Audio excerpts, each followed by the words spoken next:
the cover of NME from the 4th of February 1995.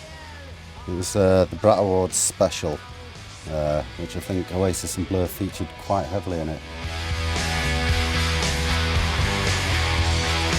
In 1995 there was a massive, everybody says there was a massive rivalry between Blur and Oasis, which I don't believe there were. I think there was a huge press make-believe rivalry.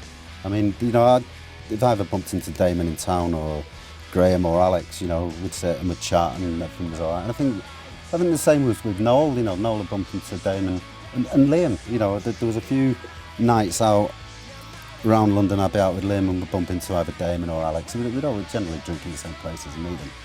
And the atmosphere was always all right, you know, and we all got on.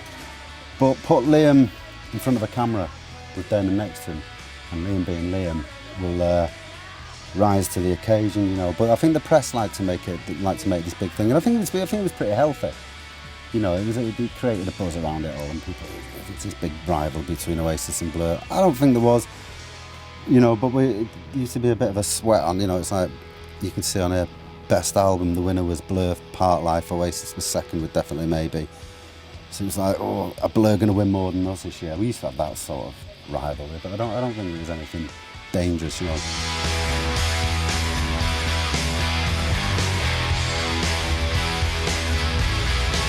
NME Awards were generally like one of the highlights of the year, you know. It wasn't like you get the Brit Awards now, it's all pomp and ceremony and whatever. The NME Awards it was rock and roll, you know, everyone was out for a good time, there was plenty of free beer. I remember one night we won an award for something, or we might have won several. And normally the management would say, right, okay, we've got the awards and we're bringing them back to the office, we're going to stick them on the shelves. And there was one night, one of these awards was left on the table. I think I was with my wife and I was with Noel's guitar tech, Jason, at the time. I was like, what are we going to do with this award? You know, it's like, you can imagine the state we were in after the ceremony. And it was like, well, the management had gone back to the office with the rest of the awards, they've obviously forgotten it. So I was like, I'll bring it back to the hotel, be all right, get it to the office in the morning.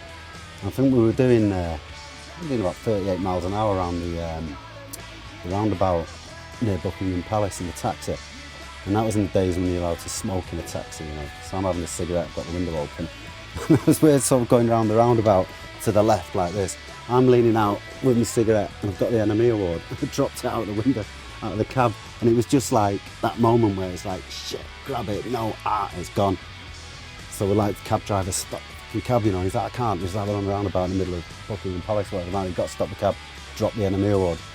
So we drove around and there it was, but Jason, the guitar tech, he did like the superhero, jumped out of the cab, opened the door, went and got it, but the finger was snapped, didn't find the finger, we've still got that award, still in the management's office, minus the finger. Sorry about that, but you know, too much free beer.